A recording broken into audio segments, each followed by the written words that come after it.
Welcome back to another Young Advisor Let's Get Mental podcast. Today's topic, we're looking at sort of mad pride and identity behind mental illness, mental health issues, whatever you want to call it. I'll be your host for today. I'm Ollie, and I'm joined by the lovely Abi. Hi. And the very ordinary Bry. Hi. You know, I joke.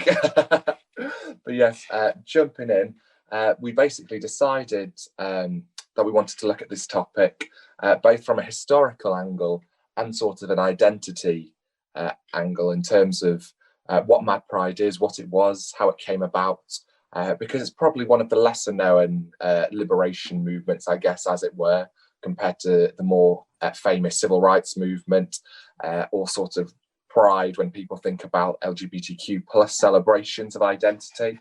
But today we're looking at the identity side. So that is, should we celebrate being mad? Are there any positives to this? Are there any drawbacks? Do we need to be careful about what we say?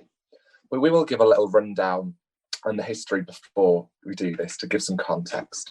So formed in around 1993, I think, early 90s Canada, in response to local community prejudices towards people who had history in psychiatric units, basically. And it was sort of, I guess, a reaction from the community to throw back to celebrate Mad Pride and how it's great, in inverted commas, to be mad and that there's nothing wrong with having to have a bit of support with your mental health. It's spread more and more over the years, and every year since it first formed, there has been a celebration, and it's sort of grown bigger and bigger since this.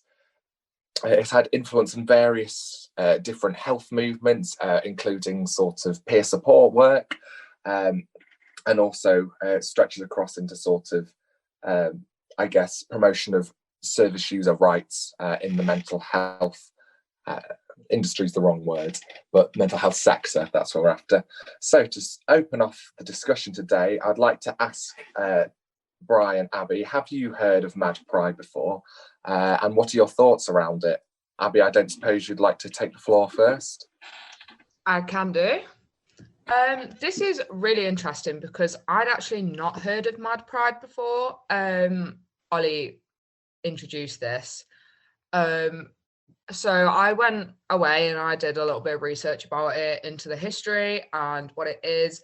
And I'm still really torn about how I feel about this, because of my own history with my mental health, and, you know, how that will affect me for the rest of my life. I don't really personally think of my mental health as being part of my identity. It's not something I would consider, you know, to be part of who I am. It's just kind of there. It is what it is. But on the other hand, I do really, really support the fact that, you know, it's behind normalizing mental health and, you know, encouraging people to speak up about it, because I think, you know, it should be normal. You know, no one is kind of held back about talking about their physical health problems. You know, everyone's open to complaining when they've got aches and pains and a cold. And, you know, I think, you know, it should be something that we do talk about openly. But I think it shouldn't be idolized. It shouldn't be something that people want to have, if you know what I mean. Yes, I understand you there. Yeah. Like, I don't, it's obviously had, from my experiences, obviously it's had a negative effect on me. It impacts my health, and I wouldn't wish it on anyone. So for someone who doesn't suffer with any mental health illnesses, I don't think it should be desired or promoted in that way. So yeah. No, I think you make a good point there in terms of it hopefully has done some work to sort of normalise it a bit more. But equally we have to watch out that we're not sort of encouraging it to be, I guess encouraging might be the wrong word, but sort of like not trying to idealise the idea of a mental illness, romanticising it maybe, as I know it can sometimes often be in the media. Yeah. Oh, yeah, sorry, what were you going to say? I just said, yeah, I completely agree with you. It's just, but again, that's just my opinion. So It's a fine line. It's interesting actually to hear how you say, for you, it's very separate to your identity, and I guess that sort of draws the question in as, is it down to each person's viewpoint as whether it is or isn't part of their identity? I know quite an interesting view of it. I think I came across it part of my university studies when it's sort of looking at how women of colour form a sense of self. And it's saying for them, sort of this, their race, their ethnicity is always at the forefront because that's the thing that they face that sort of has the greatest knock-on effect in their life, even before you consider the fact that they might suffer sexism. If they're a trans woman, maybe transphobia. If they're queer, maybe homophobia. But they're saying that race is sort of at the forefront of their identity. So maybe it's interesting to think that maybe it depends on how far to the forefront it is of your identity. Maybe that affects how far people consider it to be part of them, or to be something that's just sort of along for the ride, I guess. But without bogging down too much into some theory, though, I would recommend listening to some lectures on Africana womanism if anyone has time. Very interesting to look at and to hear some wonderful people of colour speaking about their experiences. But moving on back to Mad Pride and over to Bry. What are your thoughts? Had you heard of Mad Pride before this? What are your thoughts around it? Yeah, so I'd heard of Mad Pride. I didn't actually know sort of the origins of the movement until sort of this podcast and looking into where that came from. So obviously you mentioned it came from Canada and it was the early sort of 1990s. And I'm a bit like Abby in the sense that I've got mixed feelings towards Mad Pride in the sense of it being a movement, but I'm also different to Abby in the sense that I do see sort of my own mental health and the struggles I've been through as part of my identity, because it kind of makes me who I am today and how I function and how my thought processes are, and being very aware of that is quite like integral to how I behave in a lot of situations and how I react and how I interact with other people. So I do actually see it as part of my identity, and it is really interesting to compare different people's sort of viewpoints on that, and whether that does interplay with whether we sort of support or not this Mad Pride movement. And I think it's difficult because when it comes to mental health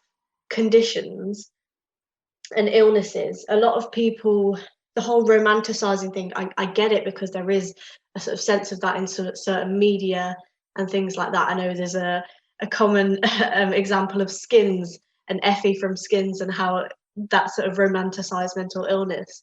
But in some ways, I guess the Pride movement, if we really get to the heart of what it should be, then it shouldn't be doing that. It should be allowing those people who do suffer with mental health conditions to step up and be proud of that and be proud of who they are. But it is that fine line between making sure it's what it's meant to be, and that it doesn't waver into this sort of community of like crazy people and it's a really cool thing. And like, I don't know, it's a weird one, because if we compare it to other sort of pride movements, for example, like LGBTQ plus pride movements, no one would ever say that I'd like to think no one would ever say that they're trying to, romanticize being gay or being trans or anything like that. So in some ways it's a bit odd to think about the romanticizing of Mad Pride, but then I do get it, because it's a really confusing one, I think, and it's definitely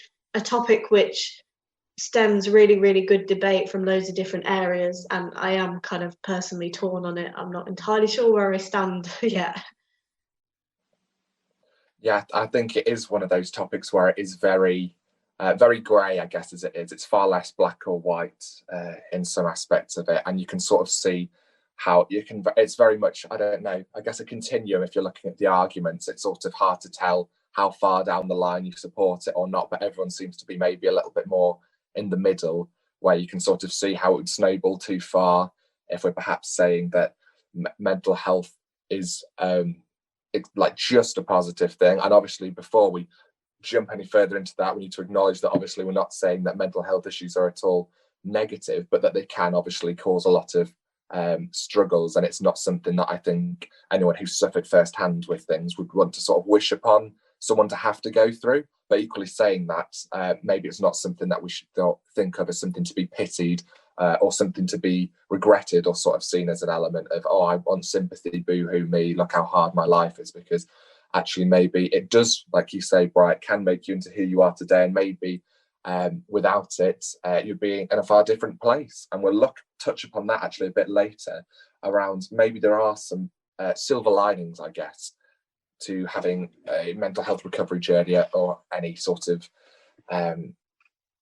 guess what's the word for it, any interactions, I guess, with mental health issues firsthand. But moving forward from this, on reclaiming being mad, I thought we could just have a little discussion around, should we celebrate being mad? So I thought maybe we could start off with the positives, I guess. So what are the advantages of this celebration? I think we've said about normalizing it so far, and perhaps that it's offering this sense of identity and community, perhaps by bringing people together who might not have been able to connect over this similarity. But can we think of any other sorts of reasons that we might celebrate, I guess, again, in inverted commas, being mad? Bride, do you want to start this time? Yeah, I think the sort of reducing sort of stigma and shame and stuff is a really important one.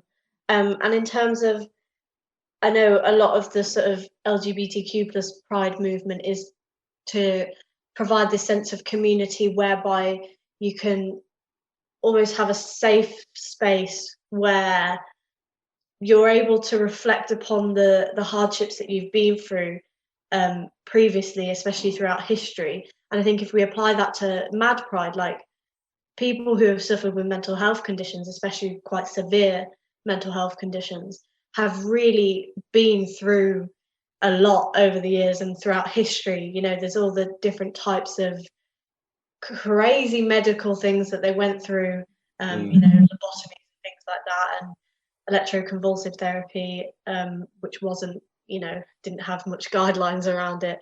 And I guess it's a bit less clear than, obviously, I'm not comparing it to everything that the LGBTQ plus community went through, because that was very different, because it's more medical, I guess. But I think just having this area where people can acknowledge the stigma that they face and like unite together to be like, okay, we've all been through a load of rubbish, and like almost coming together, and strength in numbers, I think a lot of the time is like a really nice phrase. Yeah. And so, yeah, going about sort of creating this presence within society that allows people that strength to come to stand up and say, look, yeah, this is what I've been through, this is what other people have put me through because of my mental health condition, and I'm okay, I'm happy with who I am, and no matter what anyone says, like, it's I'm going to be okay. And I think that's kind of, there's something really like heartwarming about that. Yeah, no, I really like that. And I think actually drawing in some of the historical elements to it's quite a good way, I think, of helping to contextualize it and understand it a bit better.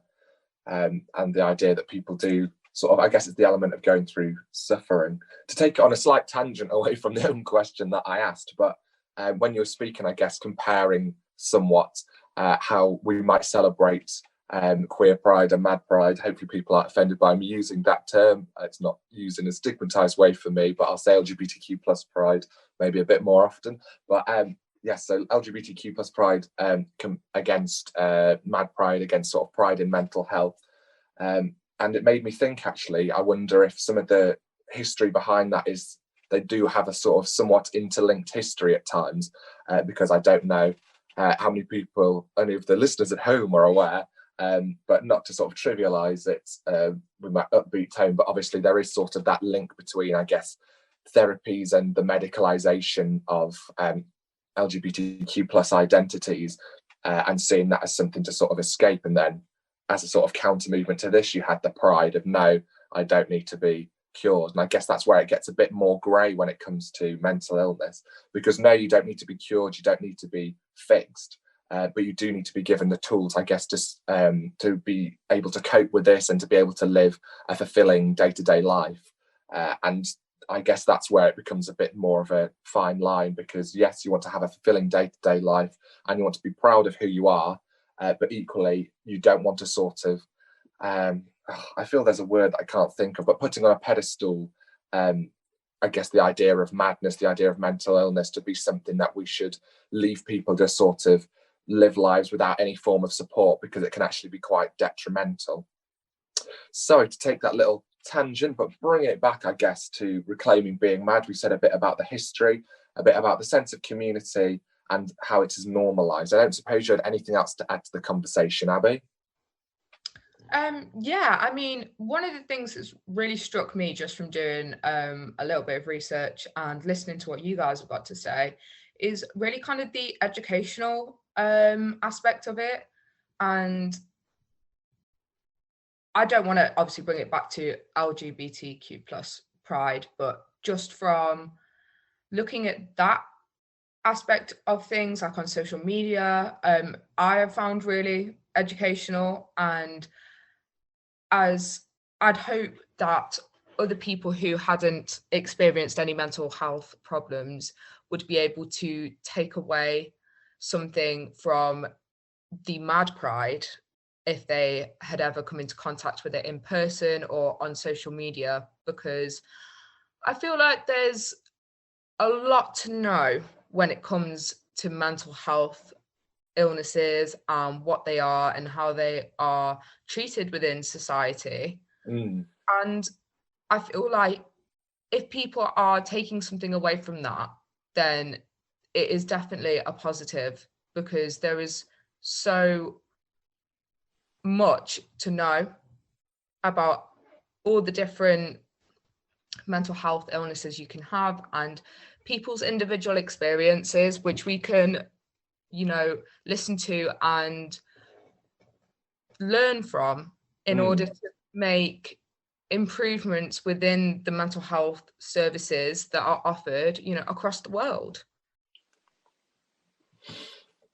And yes, it's so true. And I guess the fact that it does go across the world as well, then sort of adds, I guess, this extra dimension to it, because I guess an interesting thing about this, just as any other issue that we've sort of touched on that might have a liberation movement behind it, it's sort of seen and seen and viewed, what's the word I'm looking for, treated, reacted to a bit differently depending on sort of the culture or the area of the world.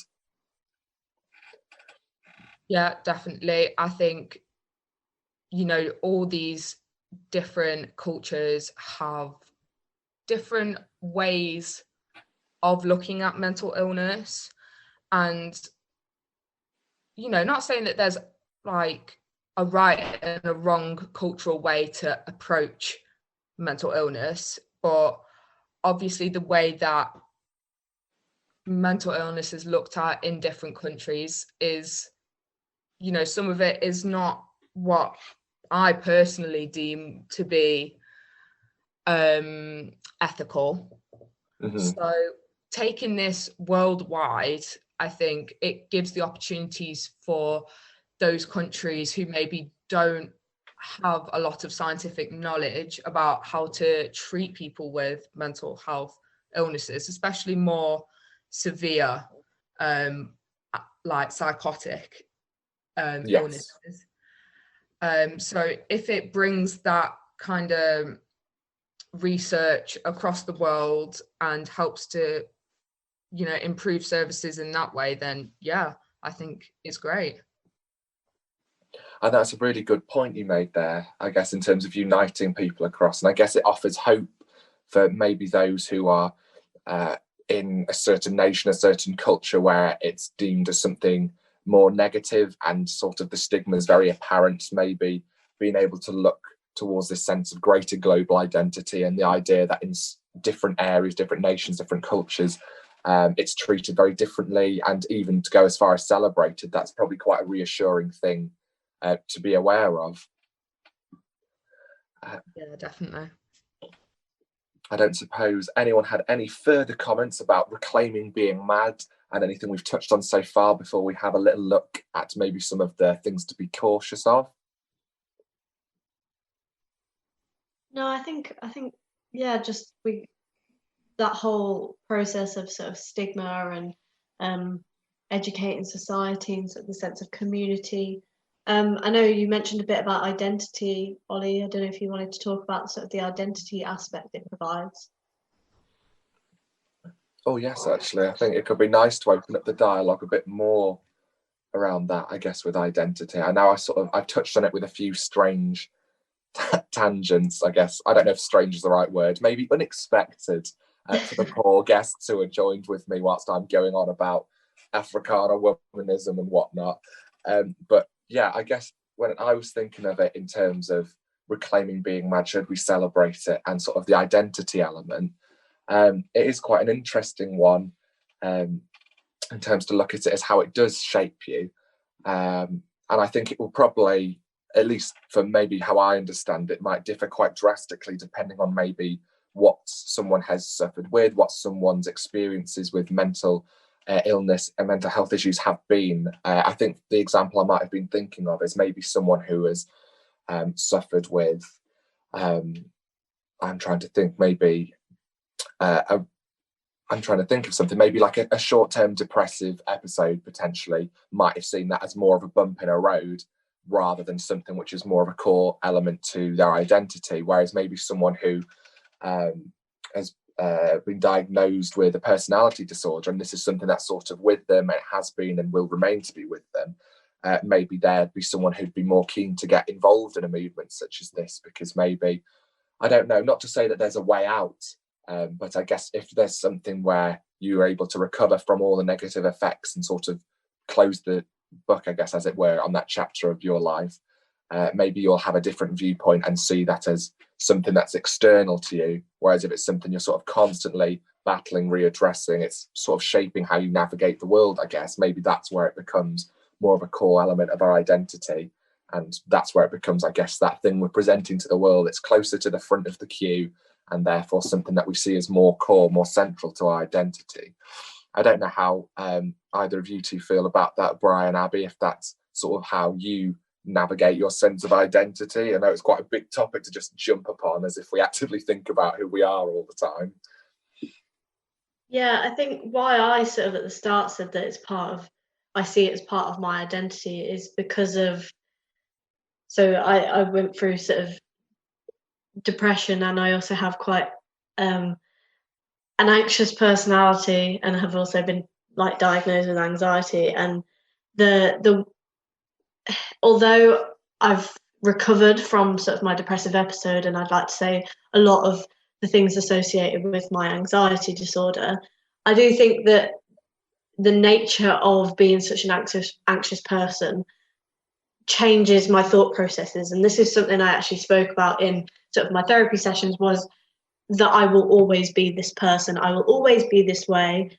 I will just have to have certain tools to make sure that it doesn't get to that full-blown depressive episode, or, you know, full-blown episodes of panic stemming from the anxiety disorder. So it's something that I will always have to live with, which is why I think I relate it to my identity so much, and why in some ways having an understanding of, you know, my madness, as we put it for this, helps me to be who I am and be the best person that I can be as me, if that makes sense. So not trying to suppress all these things, but realizing, okay, so I'm overthinker to the max, and I do everything in a certain way, and that's fine because that's who I am.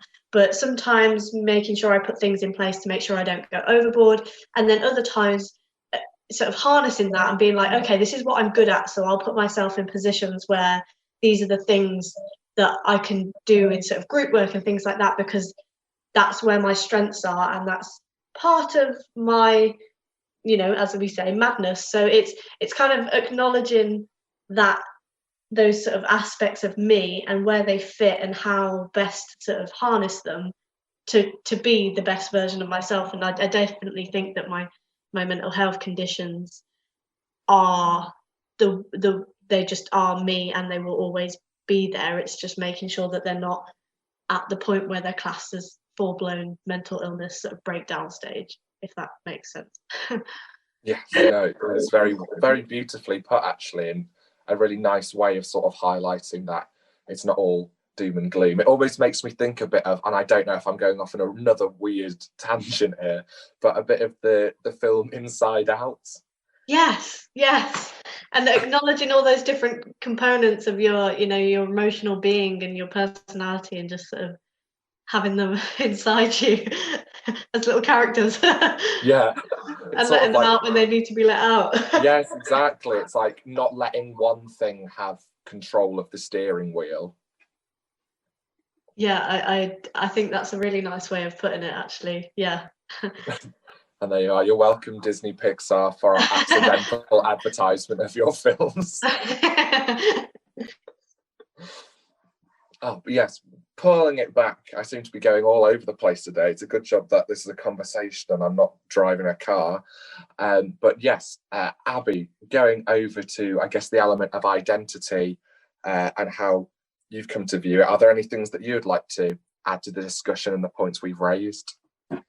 Yeah, I mean, I agree completely with what Bry said, in one sense that, I think that I definitely wouldn't be the person that I am today if I hadn't experienced my mental health illnesses and the different episodes that I've had across the years. I definitely wouldn't have, be experiencing life the way that I am now if it wasn't for that.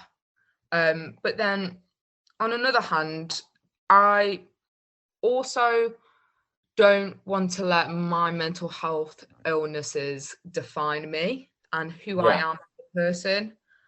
I think that I've got a lot more to my personality and who I am and what I have to offer as a person, other than what I've been through and my personal trauma and my mental illnesses, which I probably will have for the rest of my life. Like Bryce said, I am also a very anxious person generally. I'm quite sensitive. I get upset easily, and that's just who I am. So it's a difficult one because I spent a lot of time in therapy externalizing my mental health illnesses in regards to what I was going through. I was hearing voices, and my anorexia at the time was very, very difficult to control. And I was able to manage it in the end by externalizing it and thinking that this is not me. I am not my eating disorder. I am not my depression. I'm completely different. I'm a good person. That is not a good thing. And in that way, talking about this in this way, yes, it's who I am, but it's not at the same time. Yeah, no, I completely get you.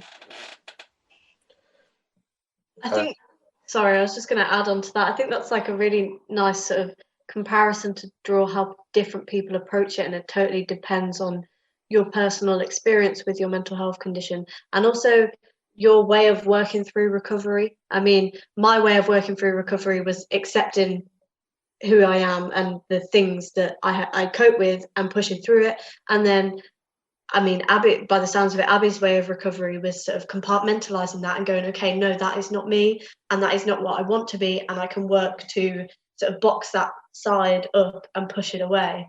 And it totally depends, I guess, on everyone's personal experiences and recovery journey. And for some people, having that identity is really useful and really helpful, and for some people it's not.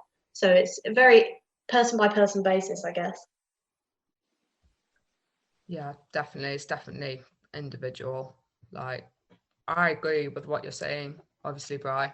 But I think it's just that little difference. But I think, yeah, it's totally individual. It is, and it is the different views. But I think what I'm enjoying is sort of how, I don't know, it's almost like I agree with both views at the same time. It's almost a bit of a toss-up because I sort of do see both sides of that so well, and I do really appreciate, I guess, the view that you're raising there, Abby, because I think we've not spoken as much, I guess, around that side of things, and around, I guess, that time in your life where if you're having sort of a more overwhelming episode with a mental health difficulty, how it can feel a bit like something's against you, I guess. And I know they've got sort of the informational video about the black dog, I think it is, or like songs about it out there as sort of a metaphor for depression, because it can have those really physical effects, or sort of like the elements of voices to it, or feeling like you're not feeling yourself. And I guess that's really important to remember, that it's all well and good to maybe celebrate it and see it as something integral to you, but it's not always easy to celebrate that and to see it that way when you are really struggling. And it can be easy to, I guess, if you then do just see it completely as part of you, it can be really easy to sort of struggle, I guess, with your own identity, your own sort of self-esteem, and sort of feeling a bit helpless. And I do actually enjoy that about sort of fighting against it. I guess it's taking its power away a bit more if you're able to feel that you're not at war with yourself, I guess, which can sometimes be how people feel.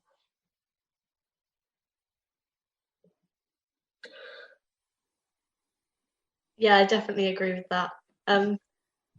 Did we want to maybe move on to some of the negatives? I don't know, because I guess we've talked a lot about some of the positives, and it might be nice linking on to what Abby's just said. I don't know what anyone else thinks. Yeah, I think that's a good point. It's like sort of taking it forward from there. So we sort of looked at, I guess, like Bryce said, these positives we've been celebrating, and we've started to touch, I guess, on why we might not celebrate it in that same way. And we've said about this, and I guess some of the points we've raised, I guess, how it can be a bit detrimental to recovery sometimes, or it can make it more difficult to manage, and it is individualistic at the end of the day.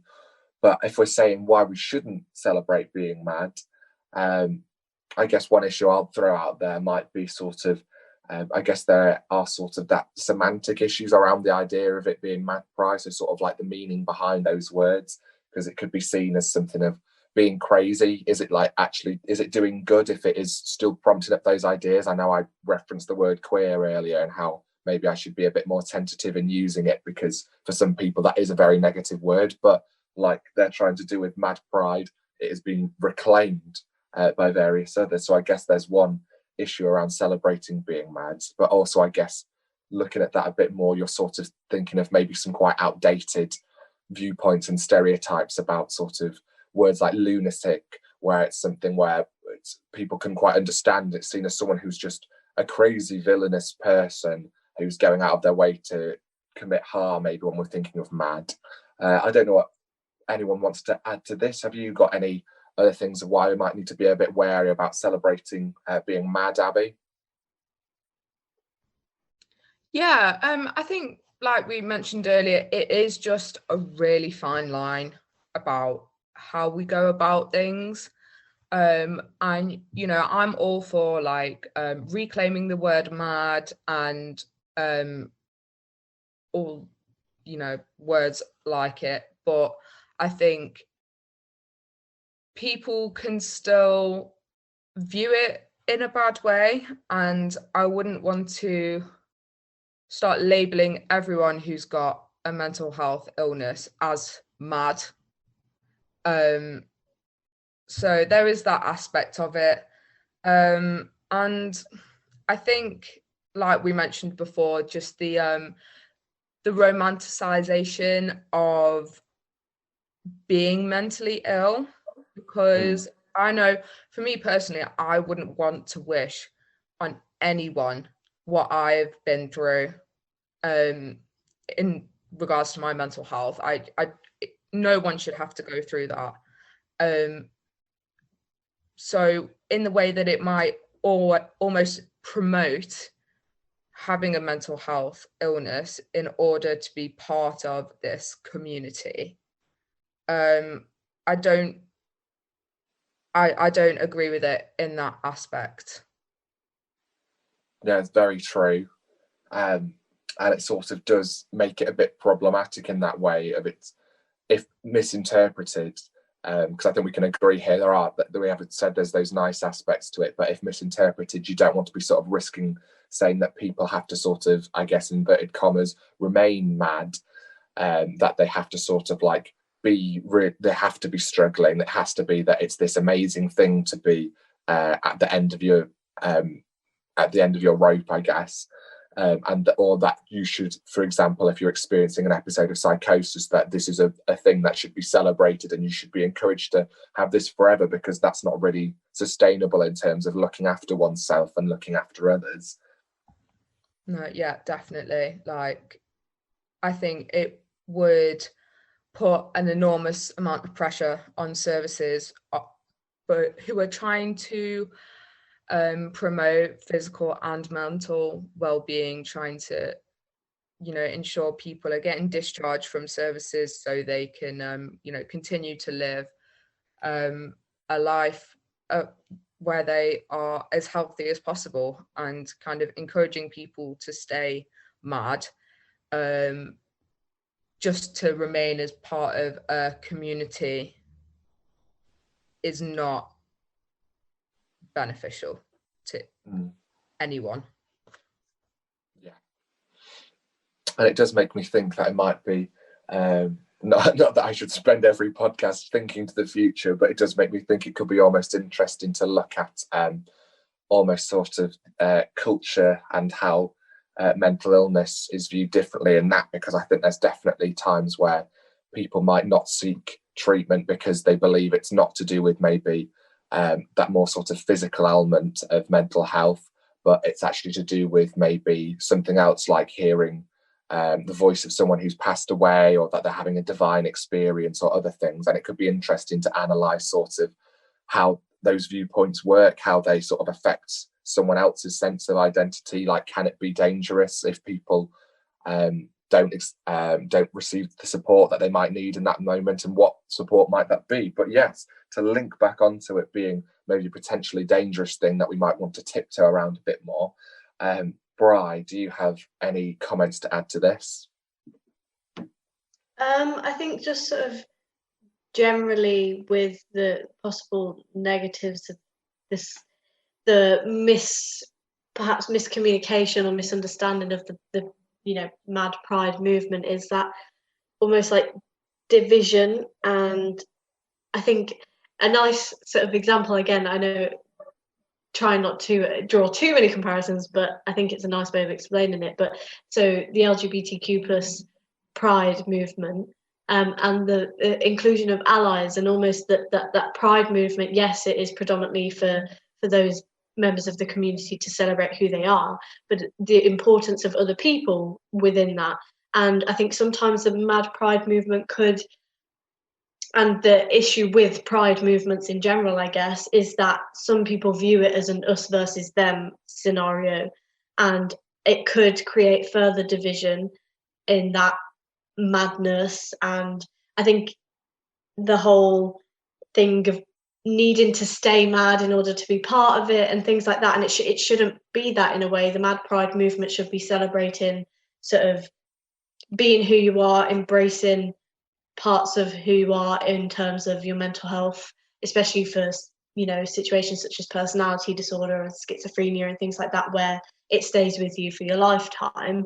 But yeah, making sure that it doesn't become a division, because I think it could quite easily slip into that, and advocating for the thing that it's more about recognizing who we are and recognizing the things we've been through, without it being something, a situation and a sort of state of being to maintain, such as being mad, because you can be recovered and still be proud of where you've been and where you've got to, and you can never have experienced mental health but still be like a mental health illness, but still be aware of your mental health and your well-being, and be proud that you are keeping up with your well-being and things like that. And I think, or you can have a long-term sort of mental illness and also be proud of how you're coping with it, and proud of, you know, the things that you put up with, and how you cope through that. And I think it's just sort of trying to avoid, because there's a lot of grey areas with this, so trying to avoid that sort of division,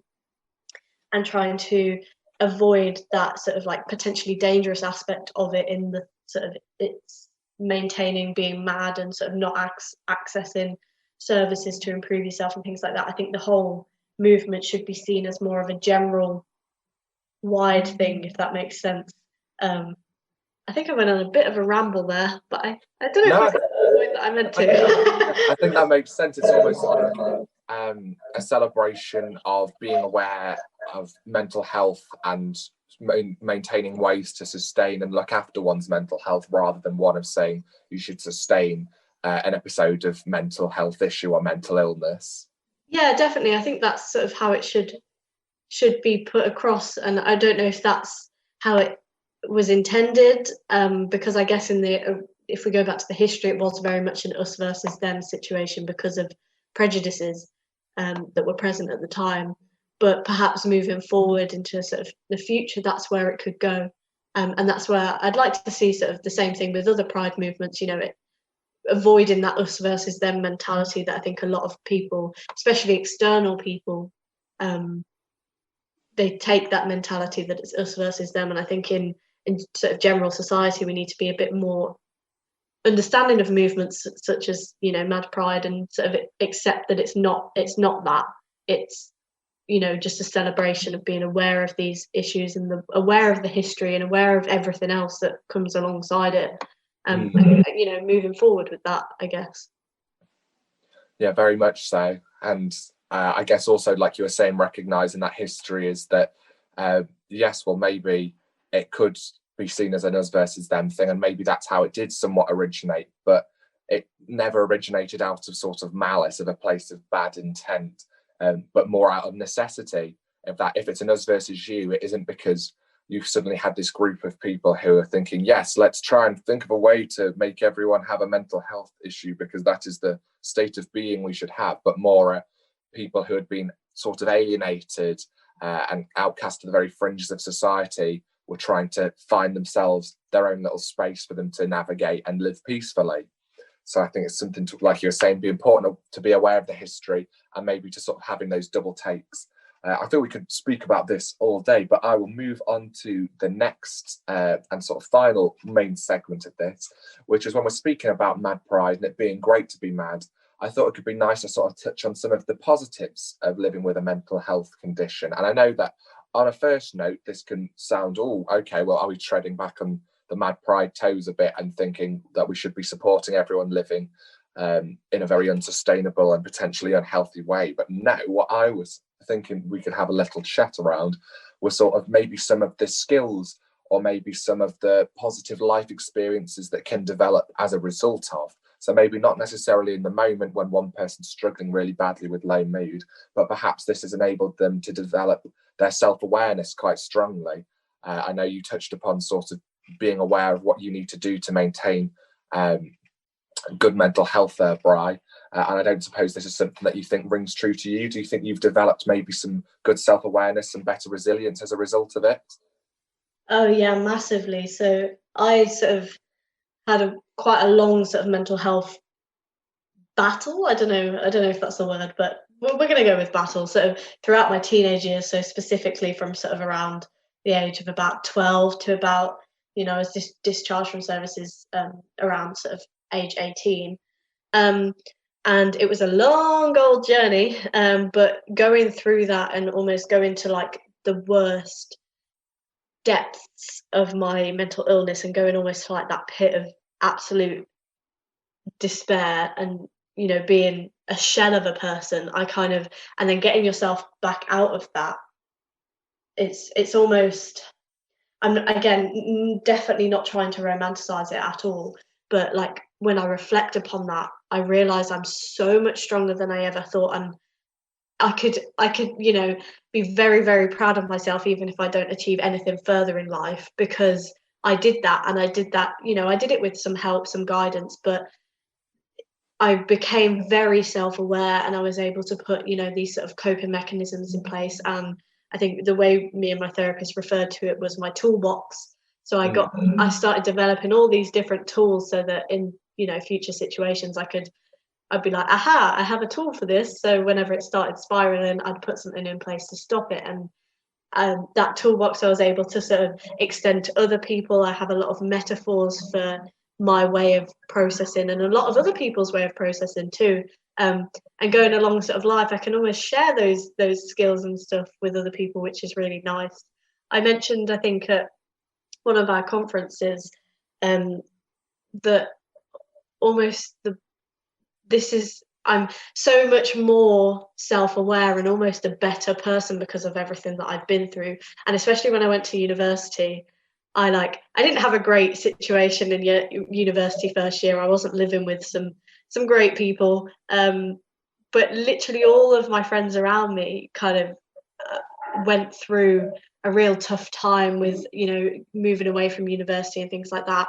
And despite me having a really awful situation, I still maintained a relatively stable mental sort of well-being, because I knew exactly what to do in certain situations. I knew my support systems and who to go to for what. And it was actually quite I think everyone, because I'd been through so much when I went off to uni, everyone was sort of treading on eggshells and trying to, being really, really worried. I know, speaking to my mom after that, she's since said, at the time she was worried sick about it, but it was in fact the opposite, because I was probably the best prepared person going to university, because I'd been through so much.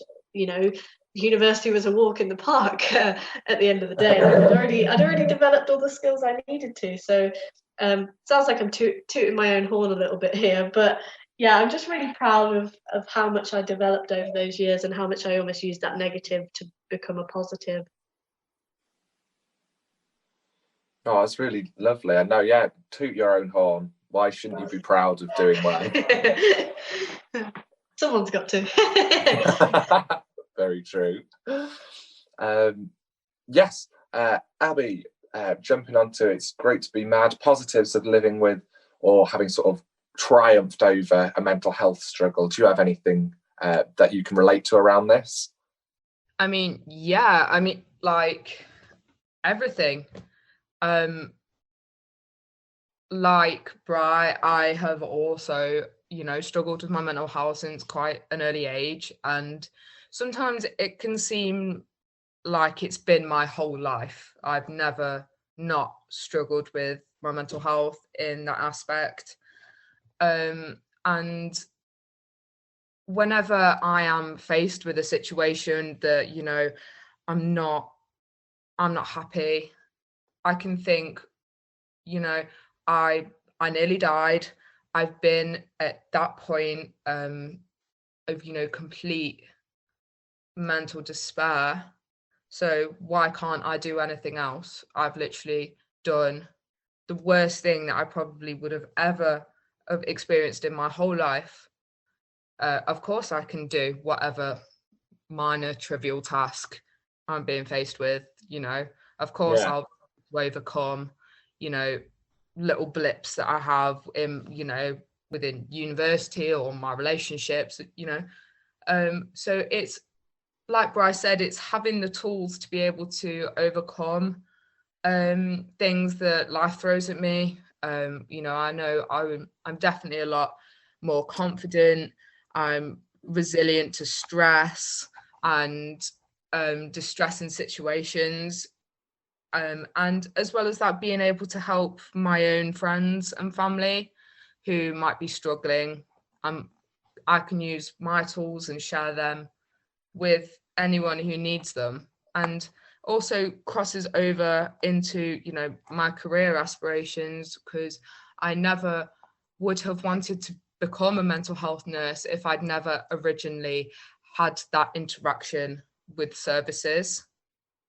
So yeah, I mean, I get a lot from it, and not wanting to idolize it in any way, because it was horrific at the time, but it's definitely made me develop into a person that, little 14-year-old me would have been proud of. Oh, that's a really lovely way of viewing it. Yeah, definitely. I never thought at that age that I would be, even looking into going into a job in the NHS working within mental health services, let alone, doing anything like this. So it really does show how much going through and experiencing a mental health illness in this way can, really help to shape your personality and how you look at the world and how you treat others. Yes. Yeah. It's like you were saying, it can provide that sort of channel to your passion. And I think it's very true with sort of all the young advisor team here, is that the reason that we might have been brought to it is through that sort of recognition. Because I think it can be, people can be ignorant about it, not necessarily in a negative way out of spite, but more in terms of if it doesn't come across you, sometimes it can become something that until you're a bit older, you just aren't too aware of, I guess, because it isn't as widely spoken about as going to the doctors. I know definitely when I was younger, I didn't really have any idea about sort of mental health, besides, I guess, maybe like media portrayals of psychiatry, and I guess the whole idea of madness and being crazy, until I was a lot older. I think probably taking me into my mid-teen years, I think it would be something that I sort of was able to recognize as a topic and a way to help understand the world and my experiences.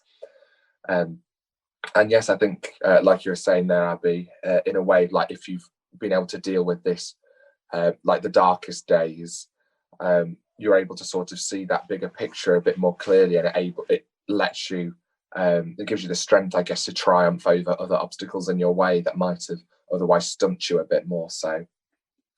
To throw in some other things that I'd thought about, I think, I guess, being quite musically inclined, I think it offers some maybe elements of creativity. I definitely don't want to jump into that sort of fallacy around sort of people need to struggle and need to like know what it's like to have a hard time in order to make the best art. Saying that, there are people who did have some of their best, I guess, creations artistically after having had greater struggles, or maybe they managed to make it to success after overcoming these struggles.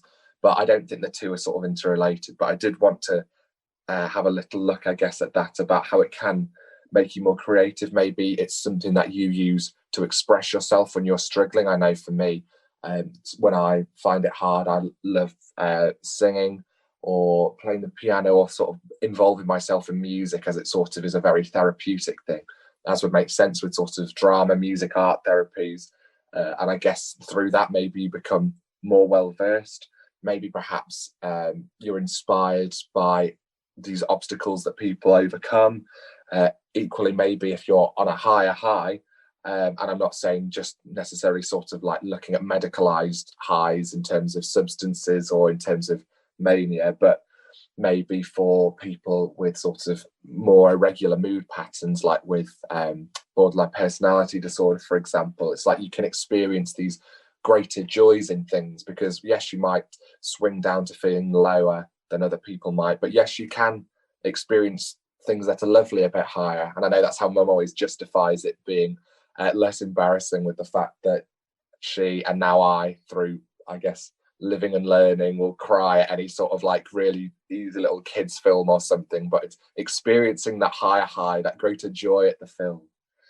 And I guess as we're getting to the tail end of things, I thought, thinking about sort of how things have done well for people, it could be nice to sort of maybe think of some people who have succeeded and gone on to accomplish great things. Not that I'm saying we aren't incredibly successful ourselves, but maybe it would be nice to offer some inspiration, or just to sort of expand the conversation a bit around this. I know that one of my big musical heroes, Nina Simone, I think it's hard to say definitely what she struggled with at the time, but people wonder if it was maybe bipolar. She definitely had lots of traumatic experiences, but was an absolutely inspirational woman who overcame quite a lot of hardships in her life, and has created some absolutely beautiful pieces of music. And I definitely recommend having a listen to anyone who hasn't heard hers, or seeing some of the stuff she was up to in terms of the civil rights movement.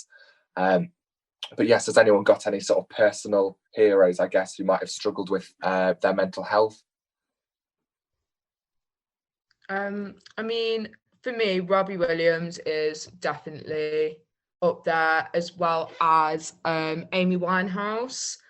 They were both, incredibly well, they just were incredible. You know, they were incredible people, and you know, it's sad that now they both have passed. But I think the impression that they left will last forever, and they both suffered. I mean, Robbie Williams had bipolar, and Amy Winehouse had depression and bulimia, and not just focusing on that, they both achieved some incredible things. And I know especially Amy, you know, she continued to do what she loved right up until she died.